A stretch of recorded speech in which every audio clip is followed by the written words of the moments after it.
ବ୍ରହ୍ମାଣ୍ଡ ଭୂଗୋଳ 71 ଅଧ୍ୟାୟ। ଅର୍ଜୁନ ଉବାଚ। ପୁଣି ଅର୍ଜୁନ ପଚାରଇ ନାଥ ବ୍ରହ୍ମାଣ୍ଡ ଗୋସାଇଁ। ପୂର୍ବେ ଯେ ବିଦେହ ନଗରେ କଥାଏ ପଡ଼ିଲା ମନରେ।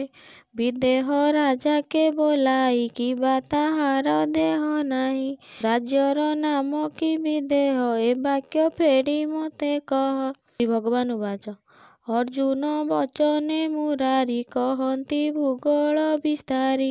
ଶୁଣ ଅର୍ଜୁନ ମନ ଦେଇ ଉଚିତ ବାକ୍ୟ ଏ ବୋଲଇ। ମାନବ ଦେହ ସର୍ବଦିନେ ଏଣୁ ଏ ଦେହ ଧାରି ମନେ। ଯେଣୁ ଏ ଦେହ ନ ରହିଲା ତେଣୁ ବିଦେହ ବୋଲାଇଲା। ବିଦେହ ରାଜା ଜୀବ ହୋଇ ନବଗ୍ରହଙ୍କ ଦୀକ୍ଷା ପାଇ। କହିଲେ ବଳରାମ ଦାସ ବ୍ରହ୍ମାଣ୍ଡ ଭୂଗୋଳ ପ୍ରକାଶ। ଇତି ଶ୍ରୀ ବ୍ରହ୍ମାଣ୍ଡ ଭୂଗୋଳ ବର୍ଣ୍ଣନେ ହରି ଅର୍ଜୁନ ସମ୍ବାଦେ 71 ଅଧ୍ୟାୟ ସମାପ୍ତ।